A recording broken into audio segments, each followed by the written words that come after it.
안녕하세요. 김유갑의 경제부동산입니다. 구독, 좋아요 부탁드립니다. 마침내 수도권 시세가 하락으로 전환된 가운데 실거래가 등록 아파트 80% 이상이 하락 거래가 이루어지고 있습니다. 집값 하락 속도가 빠르게 발생하면서요, 계약금보다 집값이 더 떨어지자 아예 계약을 취소해버리는 매수자들이 무더기로 발생하는 상황입니다. 지금 몇천만 원 손해보는 것이 나중에 수억씩 손해보는 것보다 낫다고 판단하는 것입니다. 부자들과 언론들일수록 부동산 흐름이 심각하다는 것을 잘 알고 있는데, 많이 오른 아파트의 경우 10억이 3억까지 대재앙을 맞는 상황도 발생할 수 있습니다. 유료상담은 010-3999-8808 전화 주십시오. 70% 대폭락 8곳. 자, 중개소 단지마다 무더기 계약 취소. 여기 보시면 아파트가 완전 거꾸로 물고 나무 섰네요. 이제 급속도로 추락하고 다들 미끄러지지 않도록 꽉 잡고 있죠. 부동산 막판 산승 조심하세요. 지금 뛰는 것들 조심하세요. 특히 일단 여러분들이 지역별, 가격별, 유형별로 어떤 형태로 이게 흘러왔고 지금 조심할 게 무엇인지 볼까요? 먼저 순서를 보니까 지역별로 보면, 자, 서울이 가장 먼저 뛰었어요. 그 앞에 붙이면 이제 강남이겠죠. 그 다음에 한참 뛴 다음에 수도권, 중심부, 주변부 이 순서로 움직였죠. 그리고 광역시, 마지막으로 지방의 중소도시 이렇게 확대가 됐습니다. 그럼 문제를 짚어볼게요. 지방하고 외곽 황금성이 아주 또는 회복이 심각합니다. 뭔 말이냐? 지방이나 외곽은 이제 지금은 막 뜨거운데 좀 지나면 제일 늦게 뛰었잖아요. 그런 데는 누가 사지도 않는다는 말이에요. 가격은 쌀지 몰라도 황금성도 안 좋고 회복도 안 될 수 있다는 거예요. 고점 대비 회복. 그리고 2021년 이후에 상승한 것들은 제가 다 조심하라고 했어요. 왜? 뒤늦게 뛴 것들은 아주 안 좋은 거예요. 입지가 안 좋든 또는 그 자체 부동산 자체가 안 좋든. 가격별로 볼까요? 비싼 아파트, 중가 아파트, 저가 아파트 이 순서대로 집값이 뛰었어요. 즉 비싼 게 제일 먼저 뛰었어요. 아무래도 랜드마크다 보니까. 그 다음에 중, 저. 문제는 이제 입지라든가 세대수라든가 이런 것들을 다 판단해야 하는데, 이런 것들은 입지가 나쁘거나 세대수가 적은 것들은 회복 심각합니다. 회복 심각만이 아니라 안 팔려버려요. 하락장에 아예. 1년 안 팔리는 게 아니에요. 재수없으면 10년간 안 팔립니다. 2021년 이후에 얘들이 상승했잖아요. 세대수 입지 나쁜 곳들. 조심하세요. 자, 이번에는 유형별로 보자고요. 자, 이 순서로 올랐습니다. 아파트가 제일 먼저 뛰었고, 그 다음에 주택, 빌라, 수익형이 가장 늦게 뛰었어요. 그러면 늦게 뛴 것들이 안 좋다고 했잖아요. 자, 오피스텔, 빌라, 상가 이런 것들은 황금성이 아주 심각하고 회복도 심각합니다. 회복이 안 된다 이 말이에요. 역시 얘들이 늦게 뛴 게 21년 이후에 뛰었어요. 결론적으로 늦게 뛴 것들 조심하자. 이제 이거 표 예전에도 해줬는데 이번에는 조금 변화가 있습니다. 부동산 분야별 진단 2022년에는 약간 하락할 것 같고 23년 이후에는 대폭락이 본격화될 것 같아요. 사실상 올해로부터 하락이 본격화되지 않을까. 물론 선거와 여름의 변수는 있습니다. 지금 한 10가지 정도로 판단을 해봤어요. 정부의 부동산 정책 앞으로 1년간은 올라갈 것 같아요. 그리고 2, 5년간은 하락. 부동산 매매 심리는 계속 이제 죽어갑니다. 하락. 대출 제한 하락. 자, 그리고 금리 인상 1년도 하락, 2년에서 5년도 하락. 분양 물량 하락. 자, 입주 물량 1년간은 상승. 그런데 2년 이후부터는 계속 증가하니까 하락. 자, 선거는 아무래도 상승에 영향을 주고 그 위에는 선거 없으니까 하락. 자, 부동산 가격 전반적으로 거품이 너무 심하기 때문에 하락. 유동성 자금 돈은 계속 늘어날 것 같아요. 상승. 자, 거래량 갈수록 줄어들고 있습니다. 하락. 결론적으로 종합적 판단 1년 동안 보면은 대략 6대 4로 하락이 약간 우입니다. 그리고 2에서 5년은 하나만 상승이고 유동성만, 나머지는 다 폭락이에요. 이거 잘 보셔야 돼요. 지금 분야별로 쭉 뽑았잖아요, 제가. 그래서 올해는 보합이거나 하락이고 내년에는 폭락한다. 전국 집값 위험한 폭락 신호 8가지. 그러면 무작정 그러지 말고 도대체 근거가 뭐냐? 8가지를 간략하게 정리하면 먼저 매수자가 계약을 파기하는 거예요. 계약금보다 많이 떨어지고 있어요. 지금 내가 계약서를 쓰려고 하는데 떨어지고 있어. 그럼 가계약금 했던 거 포기해버리고 또는 계약서를 이미 썼어요. 무려 3천만 원이나 주고 썼는데 저기는 5천만 원이 떨어졌어. 떨어진 게 문제가 아니라 계속 떨어질 것 같아. 그냥 포기해버리는 거예요. 이게 늘어나고 있습니다. 그 다음에 미분양이 증가하고 있어요. 전국 17%, 지방 26.7% 이게 점점점 늘어나고 있다는 거예요. 미계약이 증가합니다. 자, 미분양이면 그나마 아주 심각한데 이거 경쟁률 셌던 곳들이 미계약, 계약을 안 해버리는 거예요. 수십 대 일짜리들이 계약을 안 한다는 건 심각한 거죠. 왜? 일단 한번 넣어봤는데 당첨이 된 거야. 그러니까 안 하는 거예요. 집값이 좀 찜찜하니까. 하락거래. 여러분들 실거래 하락거래가 약 80%입니다. 10개 중에 8개는 이미 고점보다 마이너스로 거래. 주간 시세 하락. 지금 매주 주간 시세 보세요. 막 0.00 뭐 1에서 놀고 있죠. 0.02 뭐 이렇게. 그거는 아무 의미가 없는 거예요. 사실상 흐름이 꺾였기 때문에 실거래가 하락이니까 하락이나 마찬가지예요. 그런데도 하락 지역은 매주 증가. 급매 매물이 증가한다는 게 포커스죠. 자, 매수자 우위 지수입니다. 살려는 사람이 없어요. 영끌을 못하니까. 급매물이 지금 쌓이고 있음으로써 점점 내려가고 있다.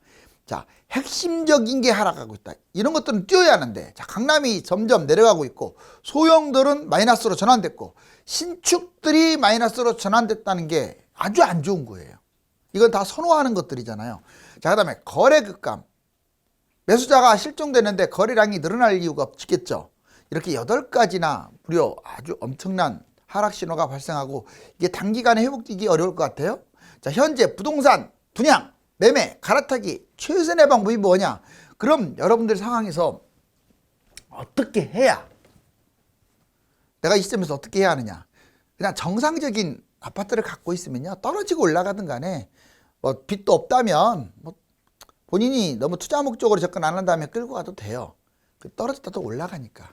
그런데 나는 떨어지는 꼴은 못 본다. 그리고 빚이 많다. 무리하게 갭자 있다. 불안하다. 그런 분들은 불안하게 끝까지 끌고 가지 마시고 매도를 판단하시라고요. 뭐 무조건 매도하라는 게 아니라 올해는 제가 보기에는 팔릴 기회가 올 거니까. 자, 먼저 부동산 방법, 먼저 분양. 지금은 분양이 제일 좋아요. 여기 보시면 서울 아파트 실거래가가 1년 7개월 만에 하락했고 집값 하락의 신호탄이라고 써 있잖아요. 왜 분양이 지금은 좋냐면 다른 것들은 거품으로 다 올라왔는데 분양도 물론 거품이지만 그래도 기존의 아파트보다는 그냥 분양가만 올라갔지 그렇게 심한 거품은 아니에요. 이 분양도 고분양가라든가 또는 입지가 별로이거나 신도시라든가 서울이 아닌 곳들은 조금 조심해야 돼요. 고분양가, 외톨이 분양, 나홀로 분양이죠. 이런 때는 청약 조심해라. 미분양됐고 미계약됐고 오피스텔 계약 또는 준공후 입주한 다음에 미분양 이런 것들 하지 마세요. 가점 금액이 높다면 좀 좋은 곳 골라서 넣으세요. 너무 오래 끝장을 보려고 하지 말고. 우리나라 사람들은 어떤 거에 관심을 가지면 그냥 1년도 못 참아서 끝장 보려고 해요. 그 전에 뭐 하다가. 그러지 말고 자기가 가점이 좋으면 3년 4년까지 지켜보다가 가장 좋은 데로 넣으세요. 돈으로 따지면 5억이 왔다 갔다 해요. 아무 곳이나 넣는 거하고 좋은 곳 당첨되는 것은. 3기 신도시 서울 좋은 곳. 그 다음에 대출 제한, 자금 부족.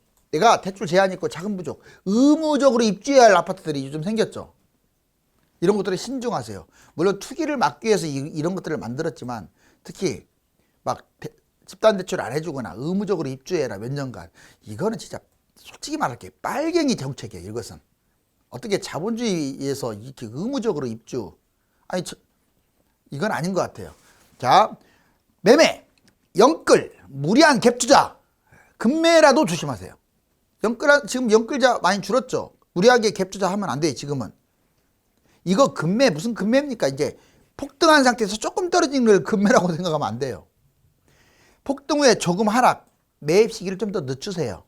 빨라야 3월이라고 제가 얘기했고 그 이후에 흐름 보면서 자, 보통 1주택 보유 영끌 비아파트는 매도하세요. 그러니까 너무 무리하게 매수했거나 아파트가 아닌 것들은 좀 팔릴 때 던지는 것도 생각하셔라.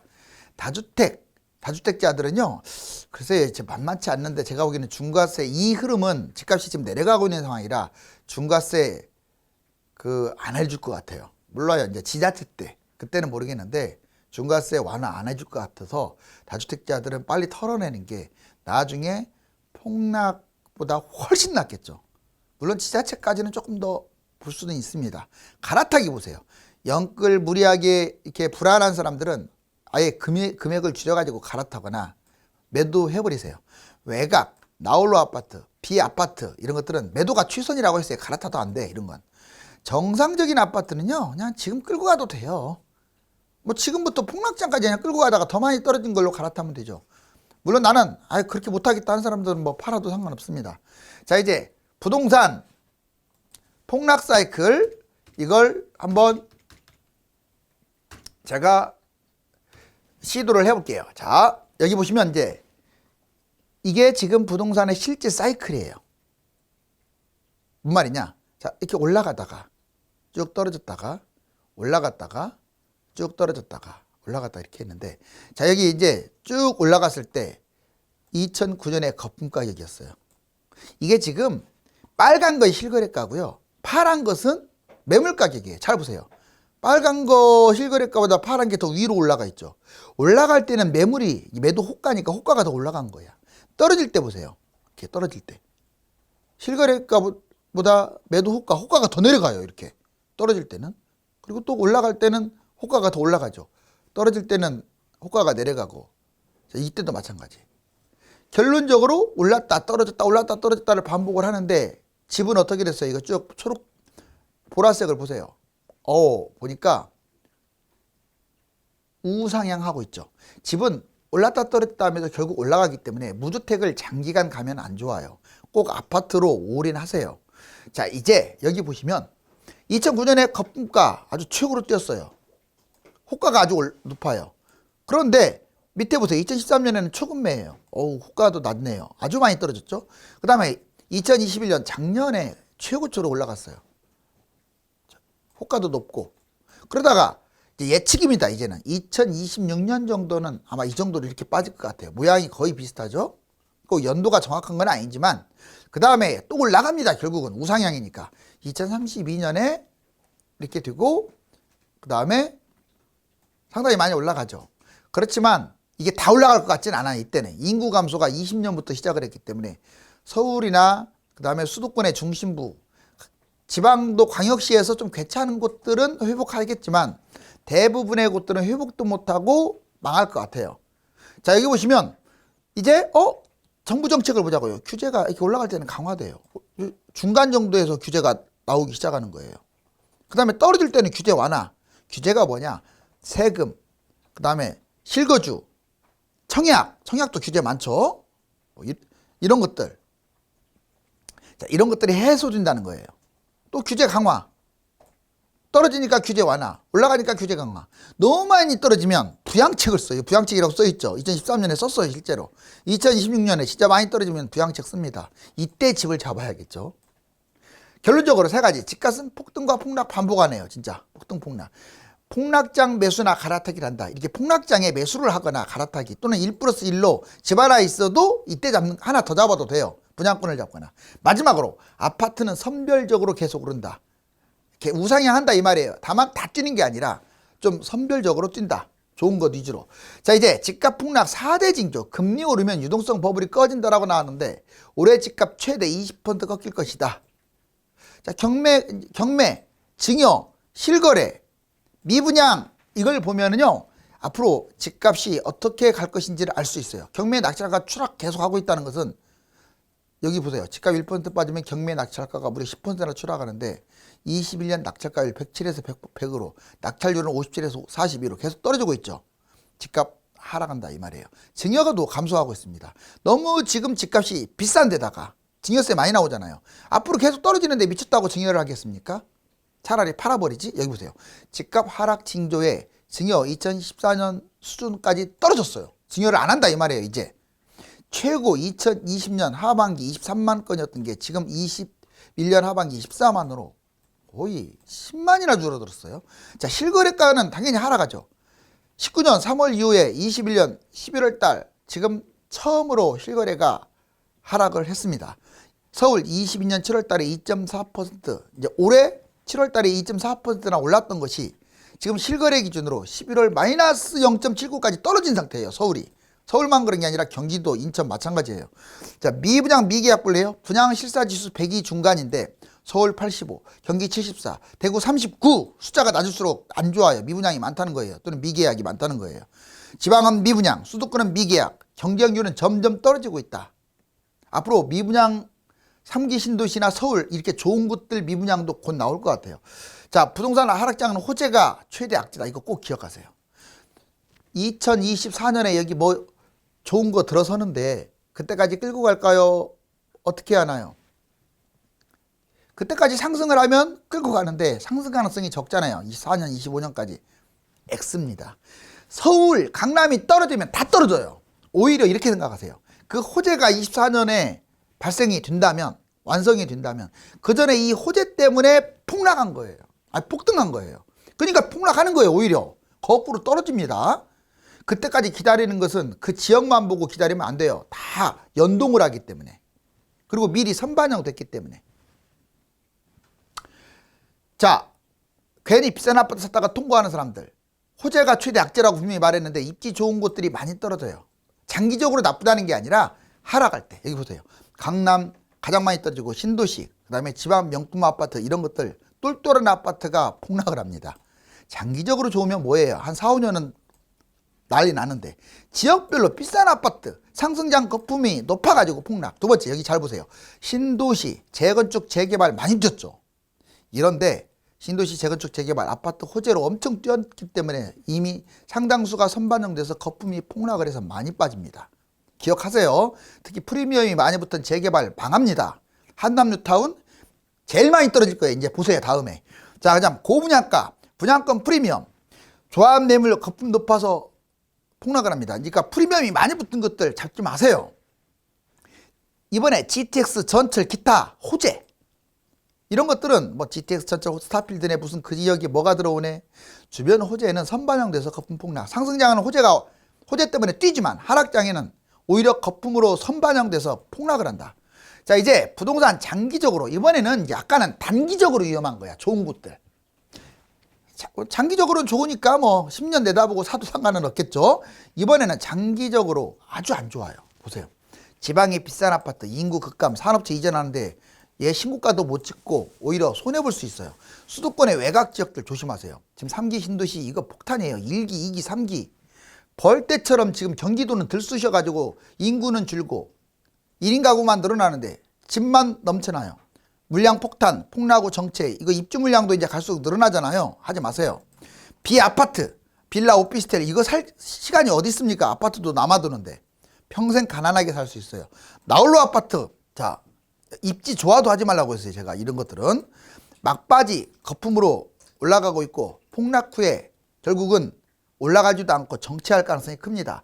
화폐가치 여기 보시면 화폐가치 자꾸 화폐가치가 떨어진다라고 얘기하는데 다 2013년에 다 똑같이 화폐, 물가, 주가, 부동산 다 똑같이 원이 똑같잖아요. 빨간색 원이. 그런데 현재 보자고 22년요. 화폐는요 이만큼밖에 안 뛰었어요. 30%밖에. 증가했다고요. 30% 찍어냈어요. 근데 물가는 35%, 주가는 무려 50%, 부동산은 무려 100% 뛰었네요. 그러면 누가 제일 가치가 없겠어요? 얘죠. 얘 부동산 많이 뛰었으니까. 거품이 심하니까. 누가 제일 가치가 있겠어요? 얘죠. 얘. 그래서 부자들이 지금 저금하는 거예요. 뭐 이자 먹으려고 저금하는 게 아니라 얘가 가치가 제일 세. 근데 일반인들은 거꾸로 생각하고 있어. 돈 가치가 떨어졌으니까. 아니 이게 돈 가치가 떨어진 겁니까? 집값은 이렇게 뛰었는데? 자, 이제 부동산 5대 변수와 집값 하락. 부동산 5대 변수. 자, 5가지 변수가 있어요. 대선, 공급 확대, 금리 인상, 대출 규제, 새 정부의 정책. 자, 대선하고 이제 지자체. 이거는 집값 상승의 요인이 될 거예요. 공약 때문에. 그런데 공급 확대. 지금 분양이 계속 이어지는 것은 하락의 요인입니다. 금리 인상, 집값 하락의 요인이고 대출도 하락 요인이고 새 정부의 새 정부는요 여당이든 야당이든 집값 하락할 가능성이 높아요. 거품이 심하니까 연착륙 시킬 거예요 아마. 그러면 결론적으로 하락 요인은 하나고 상승 요인은 하나고 하락 요인이 4개나 되네요. 부동산 현재 하락 기간에 따른 청약 금매 변화. 자, 여러분들 청약 보세요. 현재 커트라인이 상당히 높았네요. 68점 서울, 3기 신도시 63점, 수도권 57점. 가점이 이 정도 돼요. 그래서 규제가 강화되죠. 그런데 1년 하락하면요. 잘 보세요. 서울 58, 3기 53, 수도권 40. 내려간다 이 말이에요. 이렇게 많이 떨어지죠. 규제 완화하니까. 재미있는 거 가르칠게요. 2년만 떨어지면 보통 2년 이상 떨어지거든요. 자, 커트라인 다 미달돼요. 그러니까 가점이 40점이다. 이건 미달이라고 보세요. 그 1층 될까 봐 안 넣습니다. 20점이 미달이 아니에요. 여러분들 가점 40점도 높은 점수예요. 그런데 결국은 미분양 나는 거예요. 3에서 5년 다 미달입니다. 부양책까지 써요. 오히려 규제 완화해서 끝나는 게 아니라. 그러면 금매도 마찬가지예요. 강남 20억이 1년 하락 17억, 2년 하락 15억, 3년 하락은 3에서 5년 하락은 반토막 10억으로 떨어지고 서울 10억짜리가 1년 하락 8억, 2년 하락 7억, 3년 하락 5억. 어디가 도대체 5억 떨어졌냐고요. 댓글 다는데 지금 뭐 3년 5년 하락했나요? 왜 이렇게 성미가 급하세요? 자, 지방 4억이 3.5억, 3.5억이 3억, 3억이 2억. 다 반토막 나요. 왜? 3년에서 5년 하락하면 2년만 하락해도 많이 빠지죠.